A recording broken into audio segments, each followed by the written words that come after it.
Welcome to పొలిటెంట్ media. భక్తి భాస్కర ప్రేక్షకులకు నమస్కారం. జ్యోతిష శాస్త్రంలో 27 నక్షత్రాలు ఒక ఎత్తైతే కొన్ని ప్రత్యేకమైన నక్షత్రాలు మరో ఎత్తు. అందులోనూ విశాఖ నక్షత్రం గురించి చెప్పాలంటే ఇది సామాన్యమైన నక్షత్రం కాదు. శ్రీరామునికి లక్ష్మణునికి ఎంతో ప్రియమైనది. గురుడి యొక్క ఆధ్యాత్మిక జ్ఞానం, మంగళకారకుడైన అంగారకుడి అంటే కుజుని పట్టుదల రెండూ కలగలిసిన నక్షత్రం ఇది. మరి ఈ విశాఖ నక్షత్రంలో జన్మించిన మహిళల జీవితం ఎలా ఉంటుంది?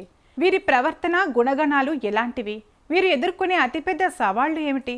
సంసార జీవితంలో, ఉద్యోగంలో వీరి స్థానం ఏమిటి?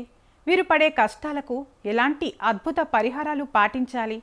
వీటన్నిటి గురించి ఈరోజు మనం చాలా వివరంగా, స్పష్టంగా తెలుసుకుందాం. ఈ వీడియోను ఎక్కడ స్కిప్ చేయకుండా చివరి వరకు చూడండి. మీ కుటుంబంలో లేదా బంధువులలో విశాఖ నక్షత్రం వారు ఉంటే ఈ సమాచారం వారికి ఎంతో ఉపయోగపడుతుంది. విశాఖ నక్షత్రం అనగానే మనకు ముందుగా గుర్తుకు వచ్చేది దీని అధిపతులు. నక్షత్రాధిపతి బృహస్పతి అంటే గురుడు. రాస్యాధిపతులు 1, 2, 3 పాదాలు తులారాశి.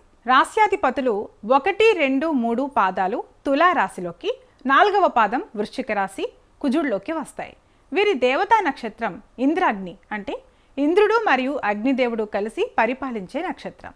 ఈ నక్షత్రంలో పుట్టిన ఆడవారి గురుగ్రహం యొక్క తెలివితేటలు, శుక్రుడి యొక్క అందం, ఆకర్షణ, అలాగే కుజుడి యొక్క పట్టుదల, ధైర్యం నిండి ఉంటాయి.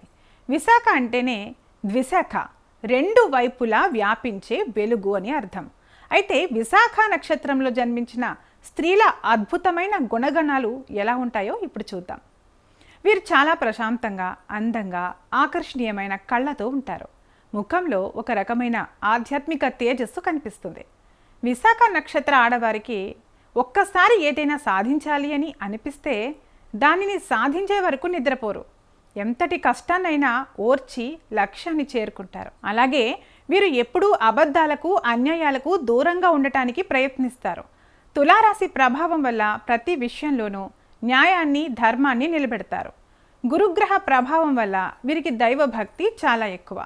ఇంట్లో లేదా సమాజంలో పూజలు, వ్రతాలు నిర్వహించడంలో ఎప్పుడూ ముందుంటారు. భర్తకు, పిల్లలకు కంటికి రెప్పలా రక్షణగా నిలుస్తారు. కష్టకాలంలో కుటుంబానికి కొండంత అండగా మారేది ఈ విశాఖ నక్షత్ర స్త్రీలే. అయితే నాణానికి రెండు వైపులా ఉన్నట్లే విశాఖ నక్షత్ర ఆడవారి జీవితంలో కూడా కొన్ని సవాళ్లు, కష్టాలు ఉంటాయి. అవేంటో ఇప్పుడు చూద్దాం. వీరు ఇతరులను తమతో పోల్చుకోవడం లేదా తమ కంటే ఇతరులు ముందుకెళ్తున్నారే అనే భావనకు గురి కావడం వల్ల మానసికంగా ఒత్తిడికి లోనవుతుంటారు. కుజుడు, అగ్నిదేవుడి ప్రభావం ఉండటం వల్ల వీరికి త్వరగా కోపం వస్తుంది. ఆ కోపంలో మాట్లాడే మాటల వల్ల సొంత మనుషులే దూరమయ్యే ప్రమాదం ఉంది. వీరికి స్వతంత్ర భావాలు ఎక్కువ. ఎవరు చెప్పినా వినే తత్వం తక్కువగా ఉంటుంది. దీనివల్ల భర్తతో లేదా అత్తవారింటి కుటుంబ సభ్యులతో కొన్ని ప్రతికూల పరిస్థితులు రావచ్చు.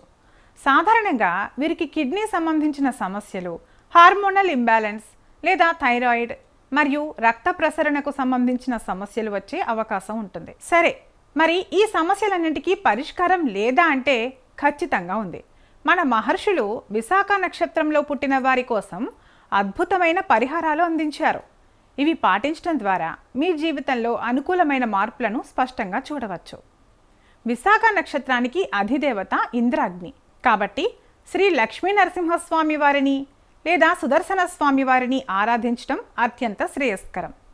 ప్రతి గురువారం లేదా స్వాతి నక్షత్రం లేదా విశాఖ నక్షత్రం ఉన్న రోజుల్లో నరసింహస్వామికి ఎర్రటి పూలతో అర్చన చేయించండి. అలాగే ప్రతి గురువారం సాయంత్రం ఇంట్లో లేదా గుడిలో దక్షిణామూర్తి లేదా రాఘవేంద్ర స్వామి లేదా సాయిబాబాకి పసుపు రంగు పూలు సమర్పించి శనగలు దానం చేయండి. ఓం ఇంద్రాగ్నిభ్యాం నమః లేదా ఓం బృహస్పతయే నమః అనే ఈ మంత్రాన్ని రోజుకు 108 సార్లు జపించటం వల్ల కోపం తగ్గుతుంది. లక్ష్మీదేవి కటాక్షం లభిస్తుంది. అలాగే విశాఖ నక్షత్రం వారు నాగకేసరి లేదా వెలగ చెట్టుకు నీరు పోసి నమస్కరించడం వల్ల ఆరోగ్య సమస్యలు తొలగిపోతాయి. విద్యార్థులకు ఉచితంగా పుస్తకాలు లేదా పెన్నులు దానం చేయటం వల్ల గురుగ్రహ అనుగ్రహం లభించి జీవితంలో ఉన్నత స్థానానికి చేరుకుంటారు. విశాఖ నక్షత్రంలో పుట్టిన ఆడవారు నిజంగానే ఎంతో శక్తివంతులు, దయాగుణం ఉన్నవారు. చిన్న చిన్న కోపాలను, మానసిక పంతాలను పక్కన పెట్టి ఇప్పుడు చెప్పిన పరిహారాలు పాటిస్తే మీ జీవితం సకల ఐశ్వర్యాలతో ఆనందంతో విరాజిల్లుతుంది. మీ ఇంట్లో కూడా విశాఖ నక్షత్రం వారు ఉంటే మీకు ఈ విషయాలు ఎంతవరకు సరిపోలాయో కింద కామెంట్ సెక్షన్లో తప్పకుండా తెలియజేయండి. మరి ఈ సమాచారం నచ్చినట్లయితే వెంటనే ఈ వీడియోను లైక్ చేయండి, మీ మిత్రులకు శ్రేయోభిలాషులకు షేర్ చేయండి. ఇలాంటి మరిన్ని జ్యోతిష్య ఆధ్యాత్మిక విషయాల కోసం మన భక్తి ఛానల్ని సబ్స్క్రైబ్ చేసుకోవడం మర్చిపోకండి. సర్వే జన సుఖినో భవంతు.